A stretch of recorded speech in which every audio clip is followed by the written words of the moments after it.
Hey, Jacob. Hey, Don. Where are we? I don't know. You dragged me here.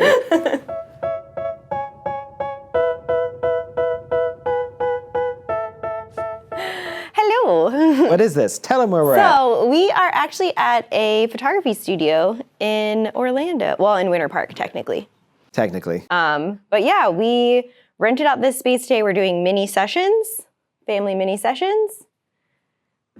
Oh, well. It's just on me. It's fine. One of our lights just turned off. Yeah. It's fine. It was just Jacob's light. No one wants to see me. Anyways, we rented a studio today. We're doing family mini sessions. We are. So we're on our break between families. Union break. Union Required. mandated break. And we just thought we would chat about What's it like to what it's like to rent a studio. Rent a studio, shoot in a studio, benefits, cons, all that thing. Yeah. So, I mean, obvious benefit, we live in Florida. We live in Florida. And it is 66 degrees in here right now. I looked at the thermostat. I didn't even set it at 66 degrees. And it is 97 outside. You're not wrong. So Legitimately 97 degrees. Yeah, so obviously, and we already had a family thank us for doing this indoors. Specifically for doing it indoors. I've done their family photos 2 other times, and both times we've done them at their home. They have a really pretty backyard on water, and it doesn't matter like what time of year we do it. It's still miserable. It's the worst. And like, you know, the best time of day to take pictures in terms of lighting is usually very, very, very early or very, very, very late, and that doesn't work for a lot of families. It's true. You know, if the kids are not morning people, they don't want to be up at, 40 minutes after the sun comes up. I don't want to be there. Or, it might mess up bedtimes, especially it's summer right now. The sun doesn't really go down till 8:45. So if you want that really good light. You go to bed at like 8:20. I do. I am not a night owl anymore. But yeah, so then, could mess up with bedtime routines and stuff to start a session at 7:30 at night. And in this instance, we're doing mini sessions, so we have multiple booked. Yes. So think of doing this outside. Specifically, these are Mother's Day. Yeah, they're not Mother's Day, but it was like kind of mommy branded and towards me, mom. or Yeah. daddy and me, kind Just touch of. the microphone, it's going to be loud. But I think if you had to book that 6 hours outside, Yeah, no matter what part of the time of the day you do it. I know, this is something that has always Here comes a baffled rant. me. When I see other photographers who do mini sessions outdoors somewhere, and I'll see them in person even, and they're setting up like their little teepee or their little tea party or whatever set that they're doing, but they're there all day. Like we booked this for 6 hours, a little bit of setup, a little bit of cleanup, and then 5 hours to book sessions. And there's no 5-hour window in Florida where the light is good. Consistent. I get it if you're just doing mini sessions somewhere and you can adjust your location as you go. But if you were bringing a set, are you going to rotate it as the sun moves? Are you bringing a cinema-style scrim? Yeah. Because, if you're just doing one small child and they're sitting down, yeah, you can hold a reflector right over top of them and block the light or diffusion panel. But if you're pulling in adults, how? I just don't know how. It just seems so challenging. I agree. Whereas here, we'll show some B-roll during the sessions, but for the families that have allowed model releases. But basically, we have 3 different location setups in this one room. And they're right next to each other. Yeah. All we have to do is move a light 5 feet. Granted, it's a very big light. It's true. It's humongous. And Jacob has to move it and complain about it. And try not to knock What's up, things ladies? over when he does it. I only knocked the fan over once. Ripped the ceiling panel off. But yeah, so there's a couch area. There's another cute, funky chair. There's a wall with wainscoting on it, which looks really, just that tiny little touch makes that blank white wall an interesting spot to use. Little vase right there, and you have this cute standing photo, sitting photos. Yeah. You have everything. Yeah, they have a ton of furniture in here, and it's all a very neutral, cream, white, They even have this little gold corner, accents. Too, Yeah. If you wanted to use this for podcasts or for just other types of looks. Yeah, so this particular studio, you can come in and rent it on your own like we're doing. and have use of the space. However you need to use it.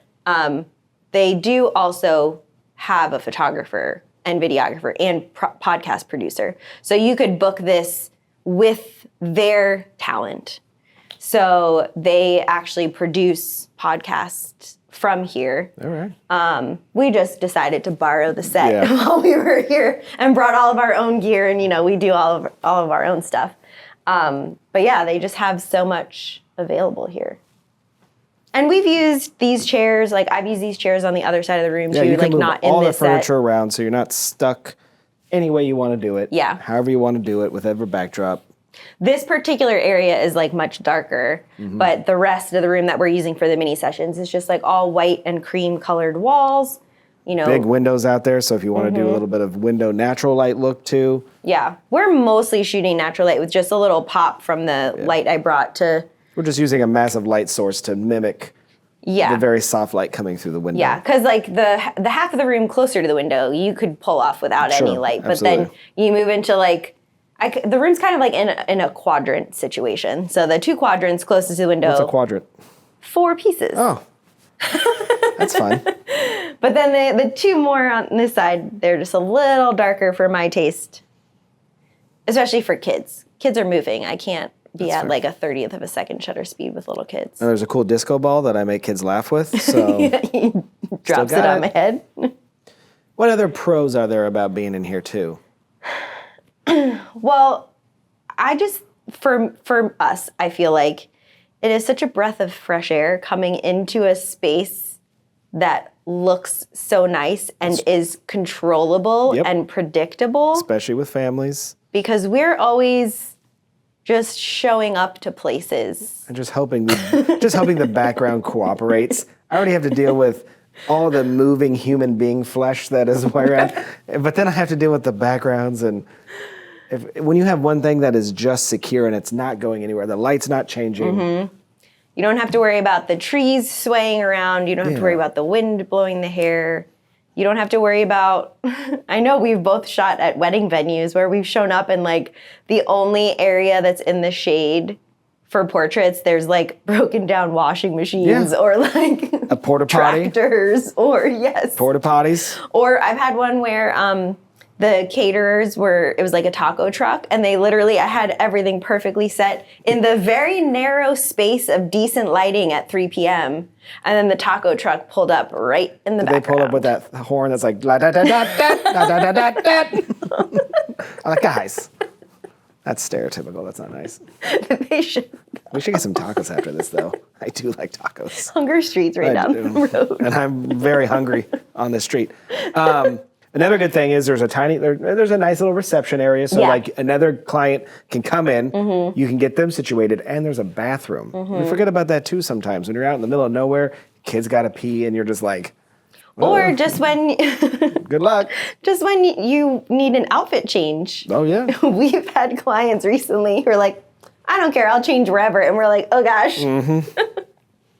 I had a client, we were completely in public and she just changed her whole outfit. She's like, what do I care? I was like, well, I mean, the police might care, but okay. They don't care. What's her number? Yeah, so it's pretty nice now.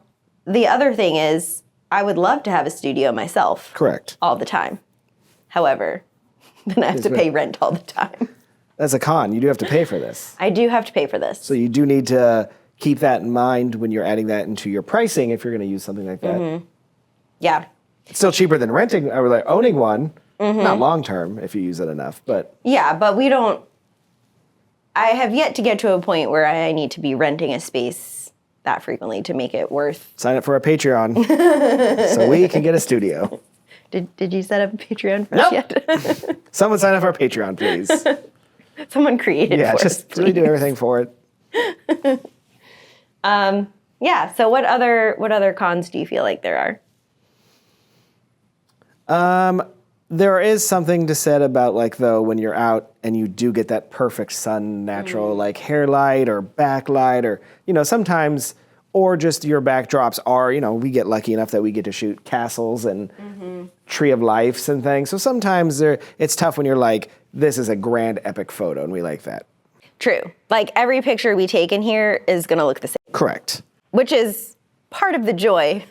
Yeah. So also- the creativeness maybe goes down, but then the sense of like, not accomplishment, but kind of like the stress level is down. Is down, yeah. And for something like what we're doing today with mini sessions where each family is only coming in for 15 minutes, like you want that. But I totally hear what you're saying. And even then, if we equate that to a mini session outdoors, you're still not doing anything great. You're shooting the same thing Yes. over and over again. Yeah. So we're not doing anything different. But like if we were to do like just a family portrait in here or like, a headshot, sometimes the outdoor ones can be a little bit more creative or you have to be more creative. Mm-hmm.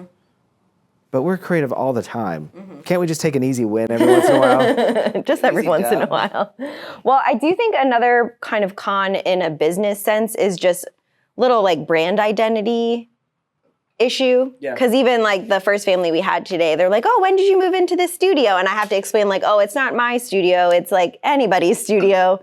And actually belongs to a different photographer and they just let us rent it out and, And I could see it like if you use this over and over again, eventually like none of your photos would be unique. Yeah. Or like they talk about this as a podcast studio. It's like, okay, well, how many podcasts now look like this? The exact same set. So like, you want to be unique. Mm-hmm. But there is a good thing is that everyone uses these walls differently, the furniture differently. Mm-hmm. So there's enough to change it up. Yeah, because I had a wedding planner that I brought here for her brand photos, and I used, like, there's a table and chairs. We're not using that for the family. There's a mirror. There's, like, a place to hang a dress. Like, there's a bunch of stuff that we didn't take advantage of for her because it didn't, or we did take advantage to her, but it doesn't make sense for family. Does not apply here. You can still make it look different. And, even shooting with one person versus four, I did hers entirely available light with the window light. We were in here at noon. So the light bouncing in was pretty perfect. And, you can have a shallower depth of field and slower shutter speed when it's one adult. Correct. Versus, two small children. So, yeah. I love it. I think there's a certain novelty to it for me. Have I mentioned that it's 66 degrees in here? Because that's not what I set my house at. This is fantastic. We are taking it. Yeah. I mean, we didn't set it that way. No, it was like that okay. when we came in. I didn't touch it. Yeah. This particular studio is cool too because they make it available to rent for events. Yeah. That's how cute it is. People want to have events here. Yeah, you can literally set up tables and little high tops and just have a little mingle in. Yep. And even though we're in Winter Park, there's actual parking, which is, I know it sounds, if you know Winter Park, that's a plus. So you don't have clients coming here trying to find parking. It's ample back parking. Yeah, I've had 2 sessions recently where like the family is either staying at a resort or they want a certain location and then I get there and there's no legal parking for even me. Yeah. And then I'm like, oh gosh, I don't want to be stressing this whole session about whether or not my car gets towed. Like, please. So, yeah.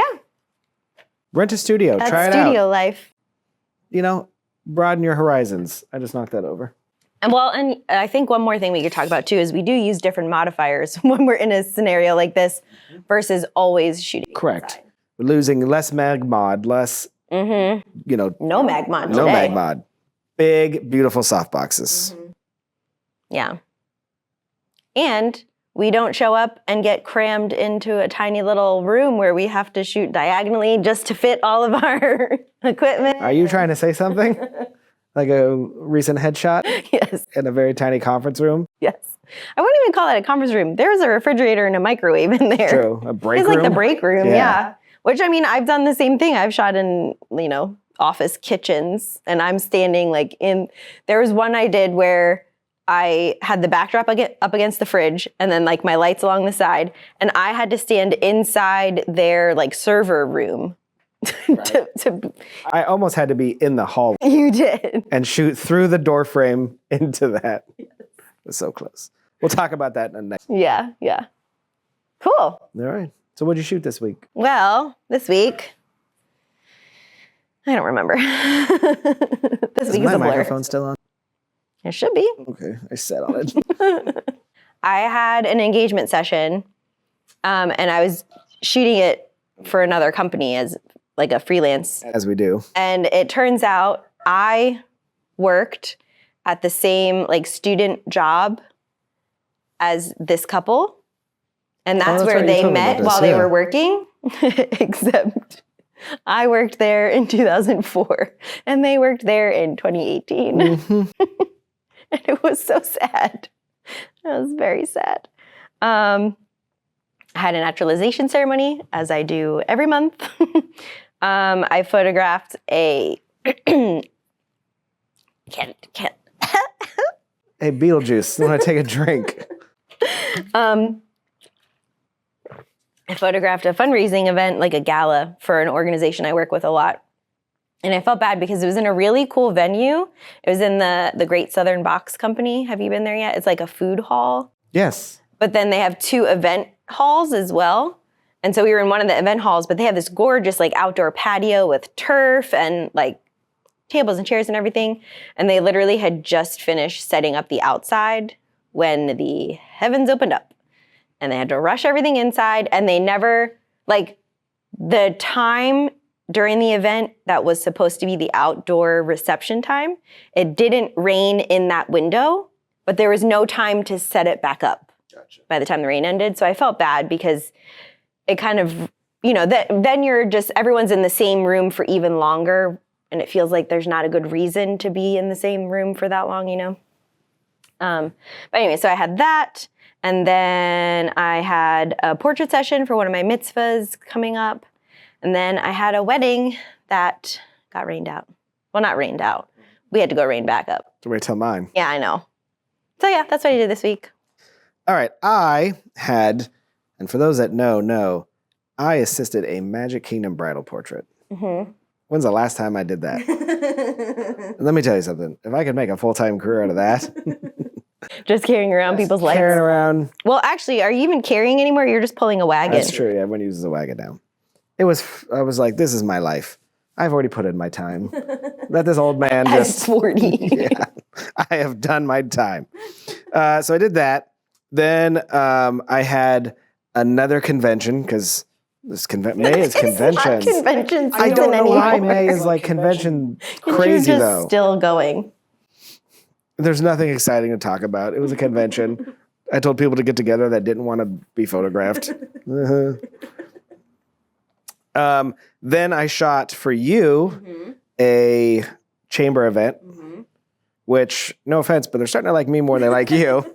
I did get lots of messages from all sorts of people. Jacob was great. Jacob was wonderful. Although you were there last year and no one said a peep. Yeah, well, that's what I'm saying. They're starting to like me more than they like you. Then I had back-to-back weddings, Friday and Saturday, and both of them, torrential downpour during this. Both of them went rain back up. I think we've been in kind of a drought recently, especially through April. Major drought. Like one of the worst, like lowest levels in history. And I don't know all these Florida brides, but they forgot that it rains because all of a sudden everyone's shocked. And I'm like, no, this is about right. This is why we don't do outdoor weddings from now till November. Yep. So the first one, though, on Friday, we was at one of the Blueberry Ever After barn. So we had set, she actually told her guests to be there 30 minutes earlier than the ceremony because she wanted, if we were ready, she wanted to try and do it 30 minutes early just because of rain. So, of course, I didn't know this. I find out, but luckily I'm amazing. And I was able to basically... And humble. And humble and kind. But by like 3:08, I had everything done pre-ceremony. This is a freelance gig too. So we get it all done, ready for the ceremony. We get out there. I'm out there. Everyone's seated. 3 o'clock, 3:10. Officiant walks down. She's like, put your phones away. Oh, no. Dumps rain. Like we have to run to the, there's that cover. So I'm like, I go back inside. The planner is like, or the venue coordinator is just like, there's not even a blob there, like 10 minutes. So we're going to try again in 10 minutes. When you say blob, you mean on the radar. On the radar. Not a bride or the mom or anything. So in 10 minutes, it does let up. So they dry everything off. We go back outside. Officiant's there. Starts pouring again out of nowhere. And I will tell you, So at this point, they decided to do it indoor at this point. But they have to set, there's nothing indoors. So all the chairs and they have to redo and set everything. So we ended up shooting like 45 minutes late. Oh, no. We went from 30 minutes early to 45-minute late ceremony. Oh, no. And it just like didn't stop raining for the rest of the day. Like if you looked at the radar, it literally formed over the blueberry farm. Like it was not a front. It just Would formed form. and just stayed for the entire day. So like at one point after family photos, we're doing them inside. They're like, it's not raining. So I was like, let's take the wedding party out. I take them out under the covered portion to walk to that little chapel. It starts torrential downpour. So I have to do them there. And then finally, I had about 35 seconds where I could take the couple out.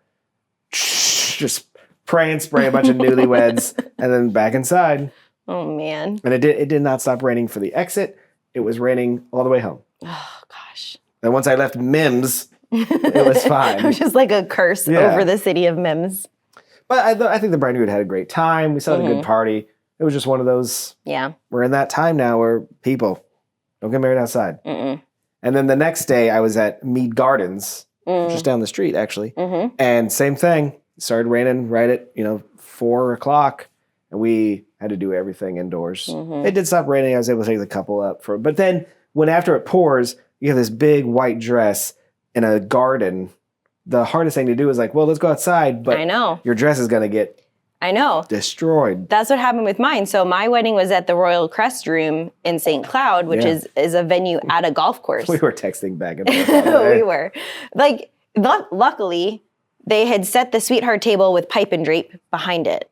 So that became our backdrop. They just moved the table out, and then that was the backdrop. Nice. But same thing, because it's a golf course, you really need to get on a golf cart to go explore all of the cool spots for photos. And the groom was like, your dress is going to be destroyed for the whole night. And the thing is, the bride had a second dress she was changing into after like formalities in the reception. So I kind of feel like we could have just done it and then changed early. But, she wanted to stay in her dress for first dance and all that kind of stuff. So yeah, it stinks because like the majority of their newlyweds was Apparently it's this place. the majority of the newlyweds was just in front of that pipe and drape. Yeah. And then I took them out onto the balcony because that wasn't far. It wasn't like soaking wet. It was just damp. But then I took them to this ceremony spot, which was right outside the doors. And I don't know, I got through like 1.5 poses there before it started drizzling and we had to run back inside. So it stinks, but I always tell people if you don't like your rain backup at a venue, don't pick that venue. Because You're probably going to go there. Yeah. But as a photographer, I got to shoot indoors. And again, just like in here, I controlled all the light. I controlled the background. It was air conditioned. I know. Was I complaining?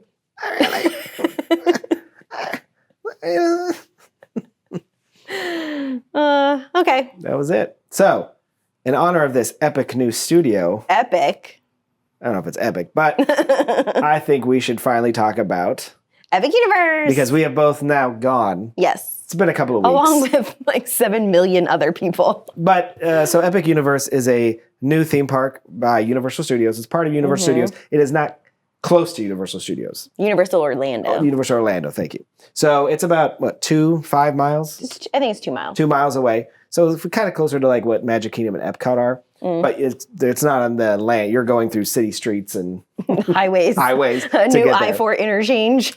But it's been very hyped, obviously. It's a pretty cool park with lots of cool stuff. It opens on May 22nd, Yes. I believe. So in our time, like only a 4 few days. 5 days. But we went now it's been about a month. Close to, Almost 3 weeks. 3 weeks. So we went for what they were doing was annual pass holder previews where you could buy a ticket. Buy a slightly discounted, I think, unless their regular tickets are Correct. bonkers. And they're not. So they're normal price. We spent like $20 off. But we got to Love go that in for us. with the point of it hopefully being less crowds, which there were. They lowered the attendance. But the caveat though is it was still a preview, so some things may not be operational, which we'll get into.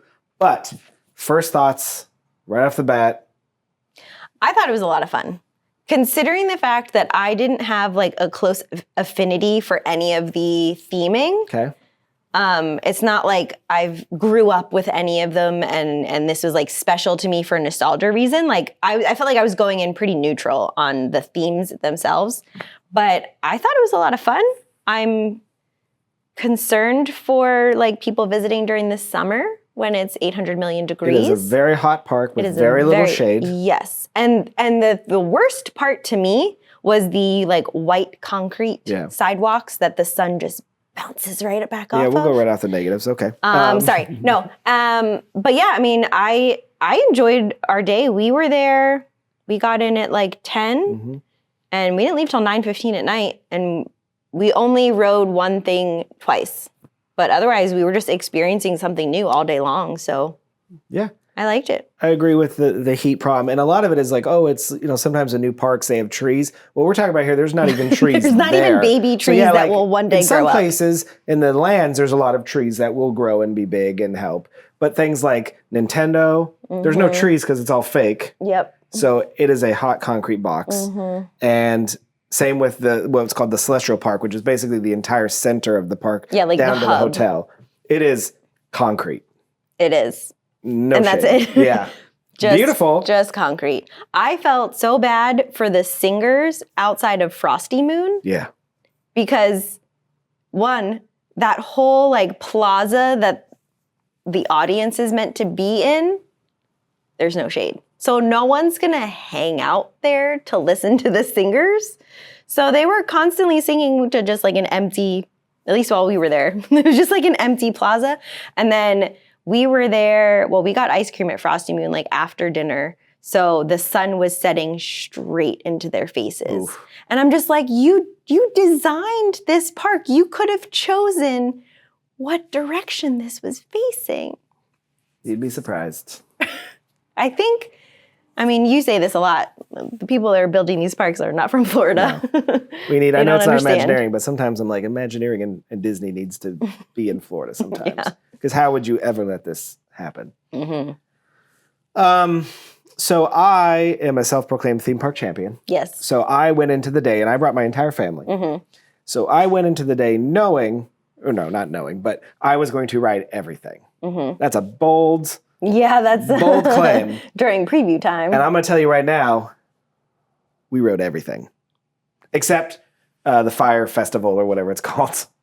The water ride. That's the best one. No, it is that not. Was it is so, not the okay, best not the best one, but it was really fun. Sure, but I didn't want to get soaked. It didn't matter. It was 950 degrees. We made an executive decision. You dried off in 20 minutes. Yeah, but I got to ride Harry Potter.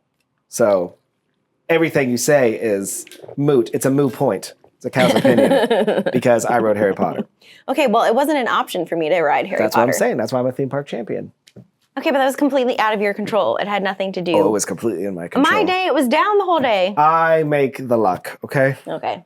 So let's talk briefly. Let's start just going in order. What do you think of Nintendo? Super Nintendo Land. I think it's a torture chamber of some sort. We didn't play any of the game We did. part. We bought our kids We didn't get the power-up we did. bands. That makes a big difference in that land. And I'm sure it does, but I don't think we could have tolerated the heat Yep. to play anything because it was just so oppressive and like it just bounced back. Like I'm sure in January we're gonna have a great time there, Yeah. but peak summer, it was just too uncomfortable to enjoy. And the freaking steps, we just were looking for a bathroom and we went up the stairs and then back down the stairs and then up the stairs. It was torture. Now visually, It's amazing. amazing because you literally feel like you're stepping right into one of the video games. And there is, it's stimulation everywhere. overload. Yeah. But like the vibrant colors and like the pieces that are moving, like it was so cool to look at. But actually, I will say in person, the audio aspect of it didn't annoy me the way I thought it would when I saw like reviews of people going to Nintendo Land in California and stuff. Just listening to their videos, I was like, oh my God, I'm not gonna be able to handle that in person. I don't really remember it bothering me, maybe because I was so hot. I also think they've come, like speakers, they've designed it where like it's where you're at, you'll hear them noise, but it's not carrying. You know, they have yeah. directional speakers. I think they've come a long Yeah. way. And But like I, you know, the Yoshi ride was cute. It was fine. It was just a little slow ride. We found the eggs. We liked Mario Kart. We rode single rider first though, and that meant we didn't learn how to do the ride. Gotcha. Like I went the regular line. I didn't learn how to do the ride, so I don't want to hear no, it. but we had no idea. Okay. We didn't know that like turning your head was impacting where your Right. direction was going. Look, where you shoot. Yeah, we didn't know that, or that like looking all the way down, you could see your score, like that kind of stuff. We didn't know the first time. Nintendo Land as a land was one of my favorites visually. Walking in, I thought that was an amazing reveal. It was a good reveal, and the escalator up also. And it had great. all three rides were disappointments for me. All three. But how? Spoiler alert, by the way. We should have said that ahead of time. But I mean, how high were your expectations for Yoshi? I feel like it met expectations. I feel like it should have gone through the whole, like it could have been a people mover. Wasn't I a see. dark ride, was a people mover, but didn't actually move people and didn't do enough movement through the land. Like if it had cut through the land, if you had gone into like the Mario queue and then back out, or like you saw some of the Mario ride, then you went through like Donkey Kong land, like that would have been cool. Instead, it was like a people where they tried to make a dark ride, but the dark ride was one scene and it wasn't good. And then you spent the rest of the time outside. Correct. And it would stop for obviously guests in wheelchairs just baking in the sun. What did you think of the Donkey Kong ride? My most disappointed attraction.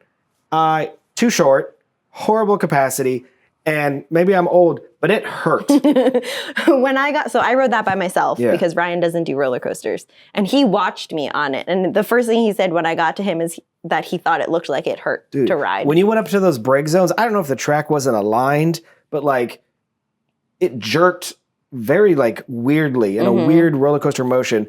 Not once did we feel like we were, jumping over rails, turning on two wheels. Like it never felt any of that. None of that part felt like big movements. That Yeah. part was smooth. Yeah. It was everything else that was jerky. Yeah, it was my biggest disappointment too. And I waited an hour in single rider for it. I almost bailed on the line because again, I was waiting by myself. Ryan was just like walking around the land waiting for me. Just a horrible And- capacity too. Yeah. Unbelievably horrible capacity. Huge disappointment. Yeah. And then on top of that, I know it was still preview, but they were not loading cars fully. Yeah. And they were not using the single riders. So my car, there are 4 seats. It was me and another single rider and no one else. Mm-hmm. Okay, if you're just trying to run the single rider line, at least fill it with 4 of us. Why are you only riding 2 It's people? the previews. They could be dealing with weight issues and things. Same thing with Mario Kart. Yeah. Problem with Mario Kart is, I'm going to cut you off for a second. So there's a ride where like if the VR headset breaks down, you're losing a seat of capacity. That sucks when it should be like, if it's a roller coaster, you never lose a seat. True. Right? But when the headset doesn't work, now you're cutting that off, which then means you normally put 2 people there, now only 1 person, and there's hardly anyone, so it's going to be a single rider. So you're causing both lines to slow. True. Like, you're just like, oh, that's too much for the sake of it. It's true. Well, for me, I when worked attractions, so I think of this. This is my operation brain. Well, I just enjoy attractions, and I was annoyed because it was me and an employee that rode, and no one in the back seat. And I don't understand why they were not Yeah. filling the cars, and because it wasn't just that car that wasn't full. Like Yeah, they were. they were just not.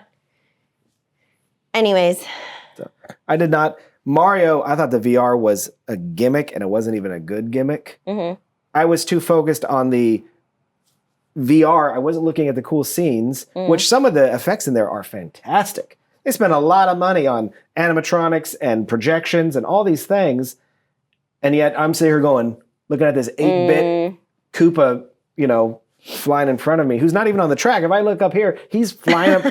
What? Like, it just didn't make any sense to me. I was just kind of like, eh. okay. So was that your least favorite land then? Probably in terms of just like Just overall. overall, but see, like, I'll go on a limb here, but I actually think the Harry Potter land was probably my least favorite because it looked great. It looked like France, but there's only one thing to do. 2. It seemed like it was too big for its britches and it needed more stuff to do. So I would spend the least amount of time in Harry Potter land. So we And I liked, did both things. well, the circus was like one of our favorite things the Cirque whole du day. Anus. Yeah. It was just such a cool show and like such a good blend of animatronics and the screens and like physical Spoiler. effects and all of that. I think though with the Harry Potter land, getting the second generation wand is why it's so big, because all of those window fronts are magical things. And once they have the gameplay hooked up to the second generation wands and live, I think you could spend a lot of time there just like you could with the power-up bands in Nintendo Land. We really liked that area. We liked the restaurant in there. So, but we didn't get to, I mean, we got to walk the queue for Ministry, but the ride was down. So all we got to do was walk the queue. But like going through the Floo network is pretty stinking awesome. And it was cool. Do you want me to tell you my story? Do Sure. you want to hear my Harry Potter story? Sure. So, this was at the time they were doing the virtual queue. So at the 11 a.m. drop, we didn't get any. So in between that time, I'm doing some research, and I'm also thinking, okay, when the 11 o'clock drop, I was able to, select your party members. You just select 4. And then I was realizing that they're not checking park tickets because you can put any number you want. So I'm like, okay. So for the 3 o'clock drop, I was like, my wife, you book a set. And my son, we made him a universal ID because all you needed was universal ID, and it knew by geo that you were in the park. So all 3 of us did a virtual queue. We all got one for 4 people. So we had 3 virtual queues for Harry Potter, all for 4 people. So we could have ridden 3 times. Yeah. So we already beat the system, which is why I'm a theme park champion. Horrible system, which they've gotten rid of already because it's garbage. So when it came time for me, I had the first one at like 4:30 or something. We walk up. I all of a sudden get this text notification that it was weird the way they wrote it, but it was like my virtual queue is no longer valid, which I was already like about to just go, no. And instead they gave me an express pass, good for anything in the park. So I was like, okay, well, I already was there. I walked up to the cast member at Greeter and was like, well, what does this mean? Can I still work it? And they were like, yes. They're like, we know it's confusing, but basically it's good for here. You could come back with it, or you can go to any ride. Was it just down at the time, Yeah, and that's what it had really gone meant? down. Okay. So in the system, it just automatically basically refunded you an express pass because if it went down late at night or you couldn't go, you could go somewhere else. But it still worked for Harry Potter. Right. So I'm like, light bulb, because remember, I have 3. So that meant, and my wife's was pretty much after that, and then it was still down, so hers immediately became express pass. So now I had 2 express passes. For each of you. For 4 of us. Yeah. So again, So 8 express passes. so it went to that's how we rode Donkey Kong. Oh, we probably would have okay. made Donkey Kong without it. But again, I make my own luck because I'm a theme park champion. So we rode Donkey Kong. Then we also used it for Stardust Racers. Oh, okay. Did you get to do that at night? No, because of my Harry Potter situation. Okay. So we rode. So it's like 8:30. Park closed at 9. No, it was 8 o'clock. It's back up. So we run over there because by this point, all 3 of our express pass or our virtual queues have turned to express, but we still have the one because I knew we'd have my son's. That's the one we would hold on to. We go there, we get in line, we walk right into the Floo network. We go through the queue. It's amazing. The Floo network is phenomenal. I have a video I'll show you of my kids walking through it. It's really cool. The queue is bonkers amazing. We go through. It's not actually a pretty long line. I would say if it went down while we were in line, I would say we probably would have waited 35 minutes. Okay. So, it was the end of the night. But it goes down at like 8:30. And I'm like, oh, I know operations. They're not gonna like let us do this. But they worked and they brought it back up. So about 8:50, we ended up like they started it, they got the ride back up, and we got back on. And this is where it gets bonkers. Okay. You started this. It's been 4 minutes. Yeah. It's not bonkers yet. So we get on the ride. So we get on the elevator. And I don't want to spoil what it is. It's an elevator. Yeah, but it's not. It looks like a Tower of Terror elevator. It's, wah, wah. It's a Tower of Terror elevator that is put on a Star Tours ride, like gimbal. That's then sitting on a dark ride track. Got it. And you're 20 feet in the air. That's how tall it is. But you don't know this.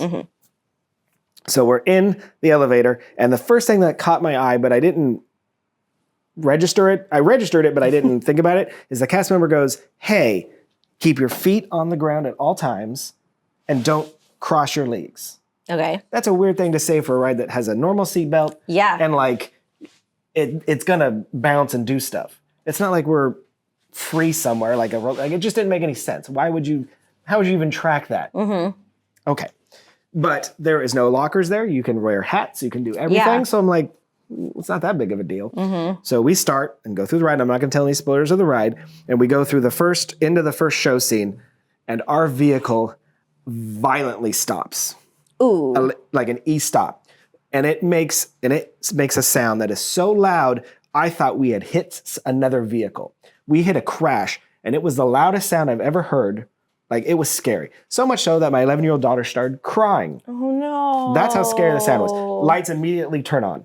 Oh, no. If you worked attractions, you know, okay. That's a bad sign. We just broke down for legit. And obviously with this sound, we really broke down.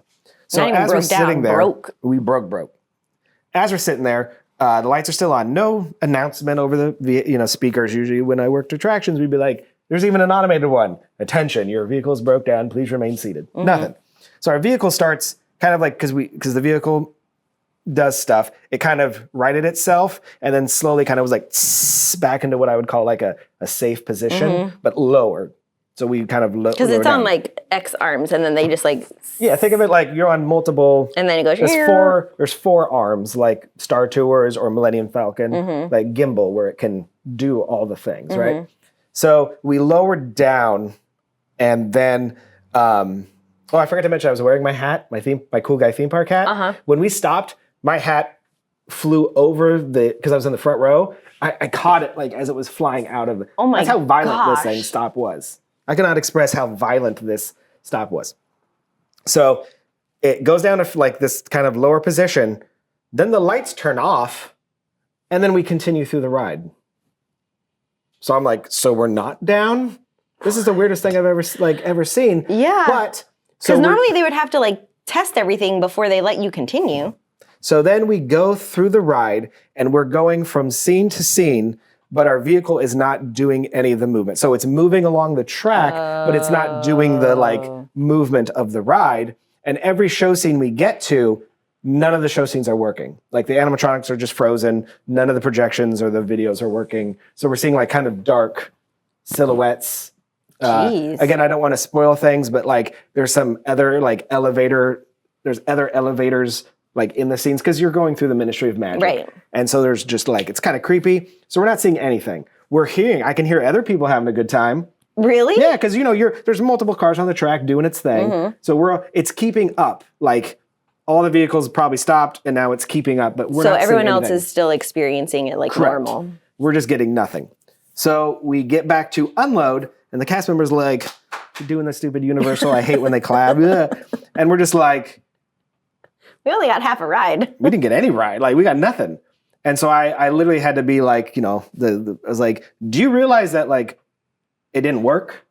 And we stopped violently. He was like, what? I was like, yeah, we didn't see any, like, everything was frozen. The vehicle stopped. And he was like, and luckily there was a coordinator there, and she come up, and she, like, literally, like, looked at something on the front of the car, and she was like, oh, God. Yeah, okay. So she was like, do you guys want to ride again? Like, I'll take you right through into load. Like, not the way, just right through the back hallway. And half of the people, this is the first time riding it, half of the elevator said no. Oh, That's how scary the stop was. I can't stress that enough. That's how scary the stop was. That they just said, another ride and see it for real? Nah, we're good. I, of course, was like, hell yeah. Did all of your family say yes? They did. Even though my daughter was crying, and she's tough. We were like, we don't have to ride if you don't want to. She's like, no, I want to ride it. So we get back in line. And not even in line, we're in this like kind of bypass hallway. As we're there, the lights come on again. And I'm like, son of a bitch. And then they go off. And then they go on again. And they go off. No. And they went on 3 times. And I went to the customer and said, what is going on? And she goes, we don't know. They just keep doing that. No. I was like, so. And you were not even there like first preview day. So we're like, so this ride, and I have opened a ride. I opened Expedition Everest. This ride at the time was still in what I would call test and adjust. It wasn't even in like preview mode. They are that far behind. Now, they have been closed for a couple of weeks. They have been now kind of reopening without virtual queue. It seems to be running, but they seem to be like yeah, it was still kind of in test and adjust. So they put us back on. We get back in the car. We go again, and I don't want to spoil it, but there's 2 load stations side by side, and they go out, and then there's just a track switch, so one can go on, then the other one can go on. So we're at the track switch, waiting to get into the track. Lights turn back on. I'm just like, son. And then they turn back off. And then we go through, and the ride works flawlessly. Everything worked. The animatronics. That's what's weird to me, that the animatronics weren't that's working normal. for you. Like, so basically, what happened was, and I'll get into this. I'll tell you what I figured out what happened. But the ride worked flawlessly. It is an amazing feat of technology. It probably is the best ride there. But my first thing almost kind of ruined it. Where I was like, this ride's not ready. Because how many people are getting what we got? And then what really bothered me is that working attractions, nobody knew that happened. You can't tell me for a second that someone in the tower control room didn't see that or get a notification, because I know working rides, we would get one. Yeah. And we'd call. Now, Unload doesn't need to know. How would they know? But I would sure as hell be like, hey, Unload, train 3 just e-stopped. Make sure they all ride again. And then they'd be like, oh, sorry, guys, Right. Instead of clapping. like at Rock and Roller Coaster, every once in a while, we'd get a launch There are inhibit. people here? We have guests already? We shouldn't. Well, we'll come back. Pause, and we'll be right back. Hi. Hi there. All right, so What happened? we were talking about using. What happened? Okay. Are you back? Yes. Okay. Con of using rented spaces. People come in. Whenever they want. No, we had a family come like 30 minutes early, so we were just surprised, and now we're back. So Now we're back. What were we talking about? Epic Universe. Oh, yeah. Yeah, you were on your 75th minute of talking about Minute. It wasn't 75 minutes. So, long story short, yeah, that's what happened. We wrote it. It's a fantastic, amazing attraction, but at the time, was not ready for prime time. That's all. I mean, I'm not really going to get into it more, but it's really cool. It's awesome, but it was a little jarring, especially again, someone that worked attractions. It just everything I knew about that we like trained and safety, nothing. Things that you feel like should have been taken Correct. before they let paying guests Correct. in. Things that cast members should have been sorting normal out. operation things kind of seemed like they didn't work. But Yeah. So then let's go to Isle of Berk. Okay. I thought Isle of Berk was so cute. I've never seen any How to Train Your Dragon ever. Okay, we watched them like in the month leading up to our date. Like as soon as we knew we got tickets, we watched all 3 movies because I wanted to at least have some idea of what was going on because I knew nothing. Yeah. So I thought it was great. I thought the actors walking around were so much fun because, it's an animated film, so the characters are like pretty exaggerated. Yeah. But I thought the cast members there or team members like really brought those characters to life. The animatronic dragons were pretty phenomenal. I don't know how to say it, but maybe the most, not the most themed land, but the most immersive? Yes. Like by far. So many nooks, crannies, like, I don't know. It was very, like, I was not prepared for. Right, and kind like of- it was the whole world. Yeah. It's felt brought to life.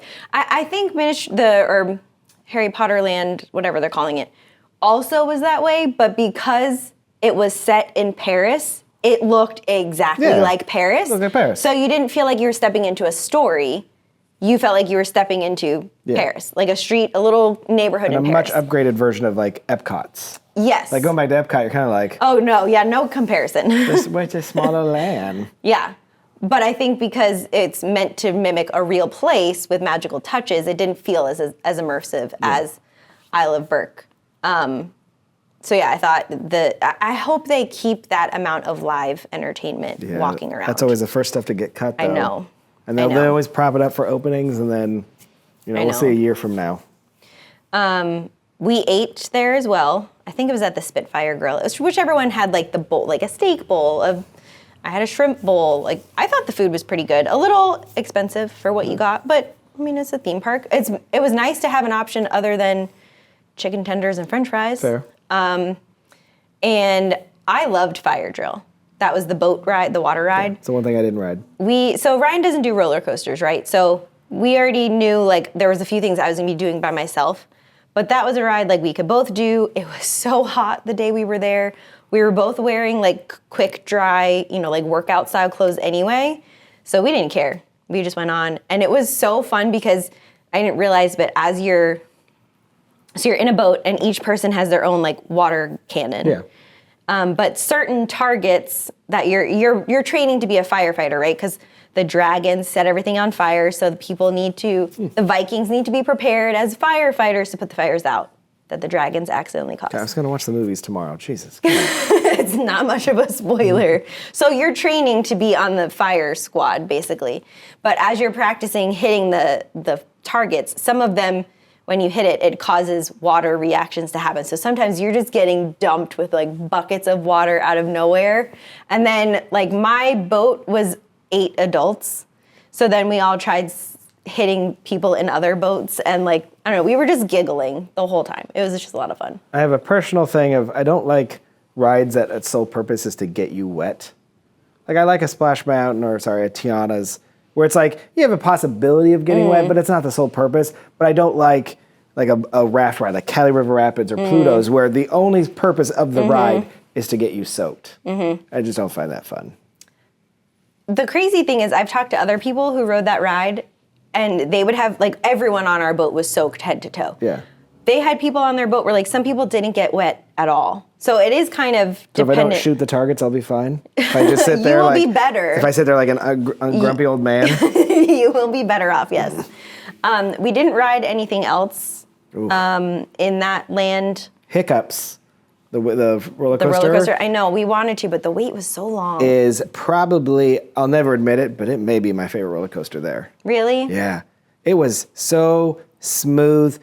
I just love a launched roller coaster. And then how it travels through the land. It's not overly scary, but it's thrilling enough. Like, kind of my favorite roller coasters. Yes, of course I love Stardust Razors. Of course I love all the Velocicoasters and all the giant stuff. But in reality, give me a launch that just weaves through and it's smooth as butter. It was really good. Yeah, we had a problem with our whole Isle of Burke experience because we kept going there to watch the show, the Untrainable Dragon show. And it would show in the app that it was happening. We would get to the spot and it would say like, oh yeah, it's gonna happen. And they would let you in 30 minutes before the show started. But what kept happening is at that 30-minute mark, they would cancel it. So we went 3 different times doing that. And so our entire time in the land got like chopped up a little bit. Gotcha. Because we just kept trying to focus on the show. So I really wanted to see it.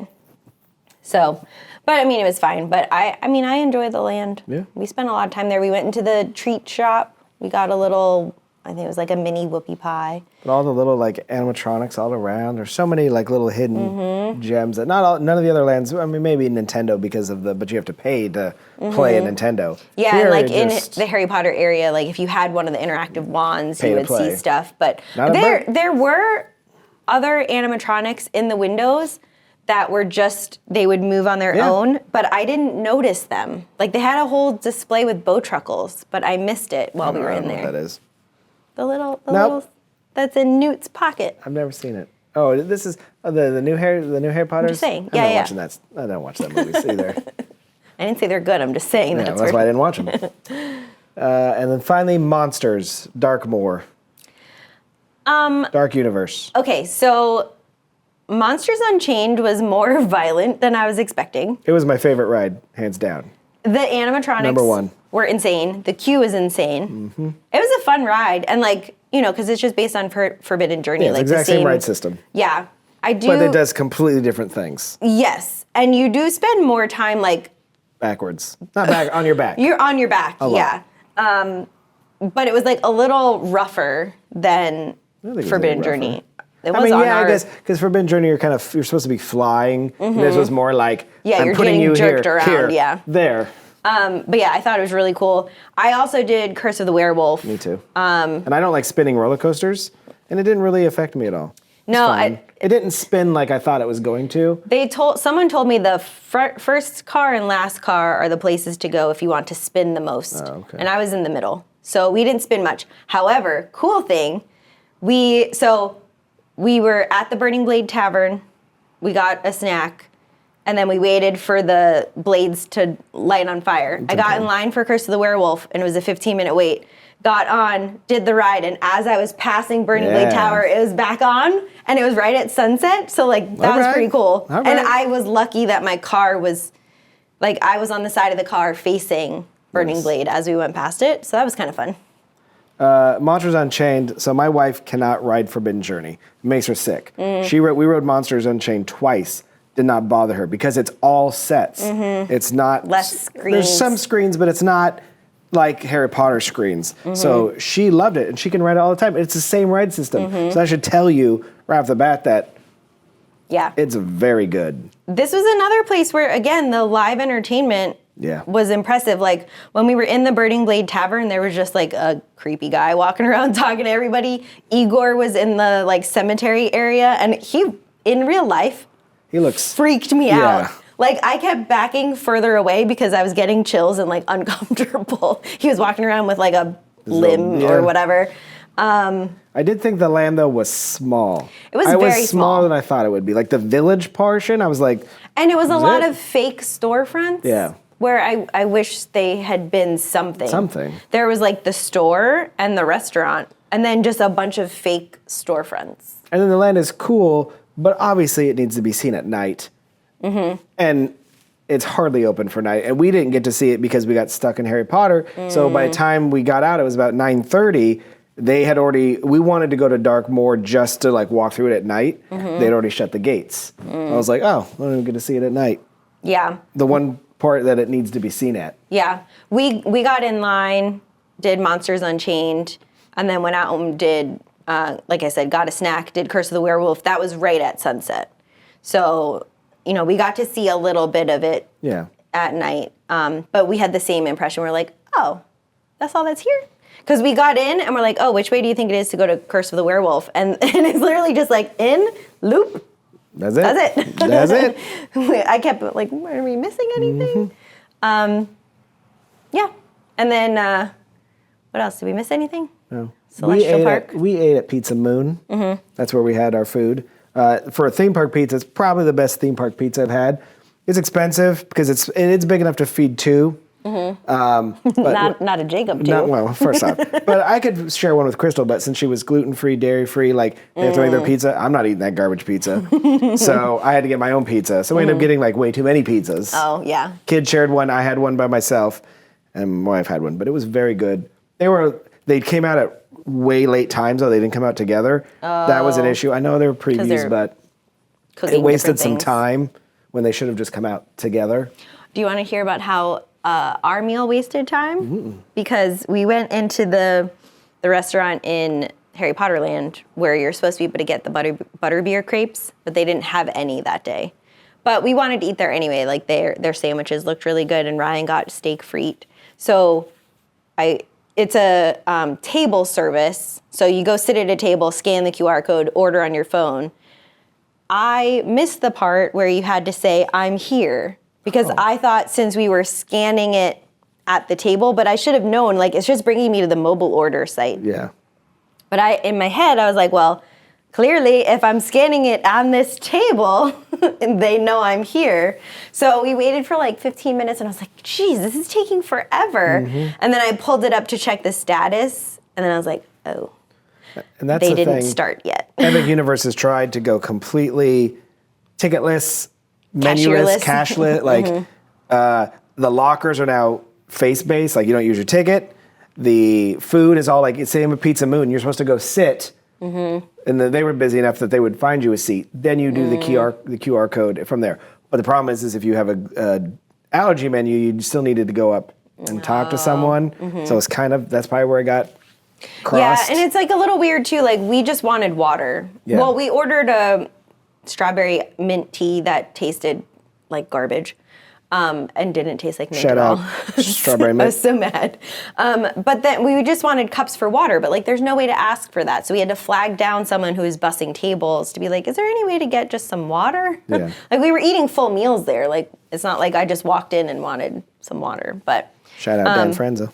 did you do the carousel? Yes. I thought it was so fun. Super cute. I didn't realize too that it was basically like the teacups and that it had its own, like there was own circles within the big circle. Well, and I didn't realize it either, and I was in the center But it's not circle. spinny, like it's a carousel. Yeah, yeah. It's slow and beautiful. Yeah, it's just and- like, it's like one with like 4 or 5 around it. Yeah. That's circling around the center, and then that's just like 5 or 6 of them around the whole thing. I was in the middle, which I didn't realize. We just picked ones next to each other, but it actually turned out cute because I figured my nephew would like it. So while we were on the ride, I just propped my phone up and recorded, but because Ryan was outside of me, he circled around me. Yeah. So as AJ's watching it, he's like, "Oh, Uncle Ryan." But yeah, I thought it was really cute. And then Again, I'd like to see it at night. That's another thing. There's a lot of this stuff. This park was built for nighttime. but it's But barely there's open no at night. there's no nighttime hours.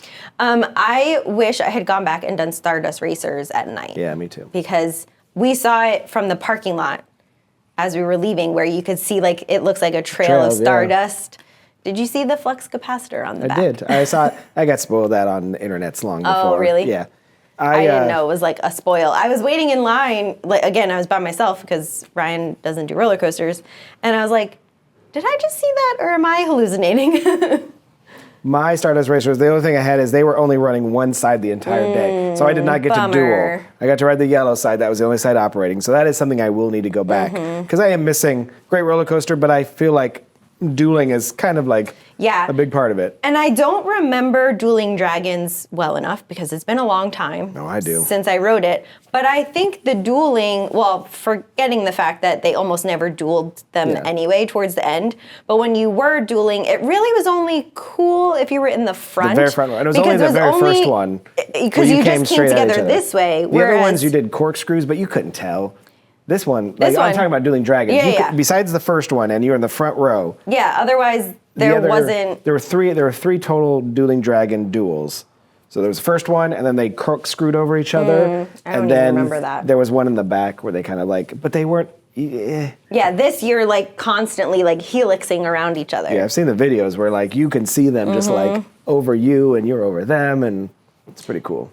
I enjoy roller coasters, and I don't normally get nervous, but I was so hot that day, and I didn't ride Stardust until like 5 o'clock. And I got in line, and I honestly started like almost hyperventilating because I was like, oh my gosh, what if this is more intense? What if I'm too dehydrated? What if I pass out? Like, worked You're- myself up. you're a real cool lady. Because once I was watching it, like it looked so intense when you're in the, like Yeah. when you're there, but it was really fun. Just fast and smooth, the way I like Mm-hmm. it. I think I like it better in Velocicoaster because at the end of the day, I just don't know if I need to go upside down anymore.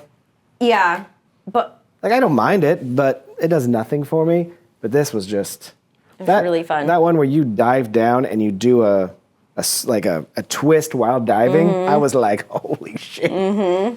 yeah. It was It was really wild. fun. I just wish I had gone back and done it at night. Yeah. Or right before we left the Well, I park. guess we just have to go back.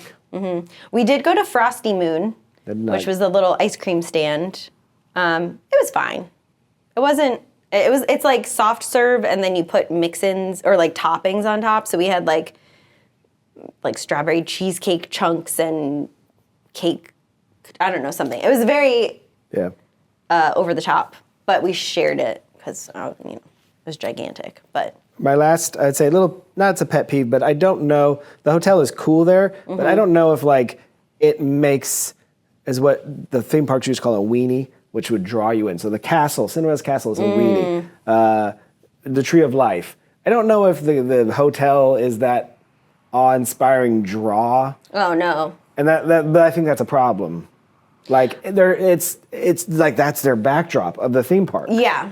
And to me, I'm just like, No, it's totally just the draw the other way, that the hotel guests get the benefit of just walking Yeah. in. Otherwise, I didn't care that there was that's why a hotel other there. like parks that have done it, like Disney, Paris, and Tokyo, they put it like over the entrance, so you still go through the hotel, and then you have the weenie. Yes. So I don't know. I didn't Or feel even like like Disney Sea, like Yeah. Mount Prometheus. That's is the weenie. Right. It literally is a term. It's called weenie. But Like, look it up. the hotels are like on the outer edge. Yeah. Well, I guess Helios is on the outer edge, but it's on the opposite of the entrance. So No, yeah, but it's you the back. see. That is what's supposed to draw you in. That is your backdrop. When you think of a theme park, when you look down Main Street USA, it's Main Street, Castle. This park, it's the gardens and hotel. Yeah. And I just didn't think the hotel was grand enough. That's not the right word. Ornate enough. It's just kind of looked like a hotel. Ryan also commented, when you first walk in, there's like that statue that even the Universal photographers, but like it's the back of the statue. Yeah, right? Isn't that And weird? like that felt weird too. Yeah. Like, why is anyone taking pictures here? like why is it facing that way? Which I get once you're inside, Yeah. you see it, but You can't tell me the clock tower is your weenie either, because that's your entrance. The clock tower is like your main street, your train station. That is going into that, starting the show. It's not what brings you into the park. And the hotel does not do that for me. yeah. I do like the portals into the lands, Absolutely. though. Super cool, Yep. like, and a fun experience every time. As long as they keep them. They have to now, but so every land they build, they got to have a portal. Yeah. Yeah, when you're on Stardust, did you see like all the construction? Oh, yeah. Or like, well, really, it was just like leveling the land. There were a lot of sight lines I still had issues with, where it's like, yeah, I get it, trees haven't grown yet, but you could still see construction, tents, a lot of stuff where I was just like, really? I shouldn't be able to see this. Yeah. But it's a new theme park, so give it some time. Yeah. We probably won't be back until maybe winter, Yeah, for sure. I'm not going this summer. or, if they add it to our annual pass If they're and like, we could go "Please for a couple come. hours. Please. Yeah, like if it gets added to our, $10 more to your annual Yeah. pass, then we might go sooner. But I mean, to pay not ticketed paying price full when we price, no. already have access to so many theme parks. Yeah. And It it just won't adds happen, another, we're just very spoiled. We just have another great theme know. park. So in a few years, when you have your annual pass and it works on all of them and a Disney park ticket too, you'll just have do you want to go to Epic today? Do you want to go to Islands of Adventure? Do you want to go to Epcot? You want to start at one, Yeah. repark the car, go to a different one. I will say this though, for that I probably wouldn't go. Like, it's so easy to park hop at Universal and Islands of Adventure. But if we're going to Epic, I'll probably be like, I'm not driving. Because it's one thing to drive and then park in the parking garage, go through City Walk. Why we have valet? It's still a pain in the butt. I know. It's still a pain in the tush. Yeah. But overall, I think it's a great theme park. I'd give it an 8.5 at the start out of 10. It's fair. Yeah. I really wish I had seen The Untrainable Dragon. I really wanted to see that show. My friend told me she cried during the show. So As it stands right now, I would probably rather go to Epic than the other two Universal parks. Like, if you just had like, which Universal park do you want to go to? Now, is that fair because it's brand new? Possibly. And the other ones, I've gone so many. see, like, we have our routine pretty much. When we go to Universal, we're gonna ride these rides, and then we make our little like 2-hour loop, and then we're like, yeah, we're good. Like, some things are just not worth waiting for on a regular day, and then maybe it's like, if we have people in town who want to ride the longer lined rides, like, okay, we'll wait with you guys. But like, even if it's a favorite, like, I don't wait for Hagrid's when we just go for a few hours. Yeah. Like, it's too long. Too long. Whereas I mean, we didn't go at full capacity, but maybe at Epic. The lines are going to be nuts Yeah. the first couple of days. I Because they're know. going to let like 50,000 people in. They've been letting in like 15,000, Oh gosh. maybe 20, and they're going to let in. But do you think they're gonna have that many people with tickets? Yeah, because it's not reservation, but there are sold out days, so they know exactly how many they're letting in. Oh my gosh, I don't want to be there on those Yeah. days. But those are blogger days. They're sort of just to be there days. I was the first one on the opening day.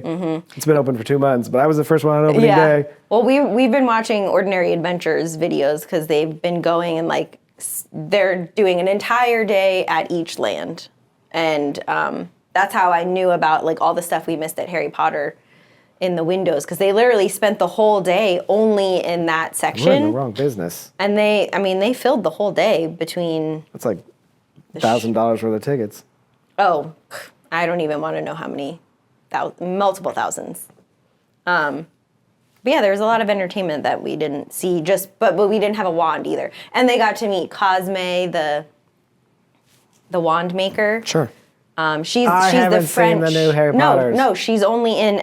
I don't think she's in the movies. She's like, they have all the Ollivanders, and so in the Harry Potter Land Paris, she's the wand maker. But they have like a. Yeah, I know. Anyways, Well, we hope now you that we liked. spent more time talking about Epic Universe than about photography. You know what? Sometimes you got to mix it up, okay? We've been excited to I talk kind of about like these this, chairs, though. though. We need some new chairs. I know. This is much more comfortable. I know. I do like them. Well, Anyone want to donate some chairs to us? and a studio. Yeah. Anyone? Moms, dads. Anyone? Okay. Well, All right. bye. Bye. Oh God.